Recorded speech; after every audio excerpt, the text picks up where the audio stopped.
अस्सलाम वालेकुम गाइस, आज मैंने बनाई चने की पिन्नियाँ और ये होती है स्पेशली नज़ला ज़ुकाम के लिए। तो मैंने थोड़ी सी सौंफ ली है, चने लिए हैं और ये तिल लिए हैं और गुड़ लिया है। चनों को सबसे पहले मैंने ड्राई रोस्ट कर लिया है।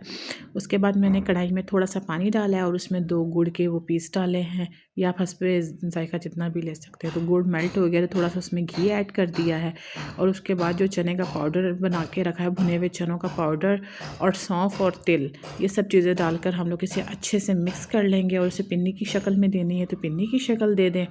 और अगर आप उसको वैसे ही रखना चाहते हैं, चम्मच के साथ खाना चाहते हैं तो वैसे कर लें। देखिए सारा चीज़ें डाल के, वो सौंफ ज़रूर डालिएगा, सौंफ और तिल और चने का पाउडर। ये स्पेशली बेसिकली जिनको नज़ला ज़ुकाम या बलगम वगैरह आ रही होती है तो उसके लिए बहुत अच्छा होता है। तो मैंने थोड़ी सी पिन्नियाँ बनाई, बाकी मैंने वैसे पाउडर रहने दिया। मेरी वीडियो को लाइक करिएगा, सब्सक्राइब करिएगा और शेयर करिएगा। अल्लाह हाफ़िज़।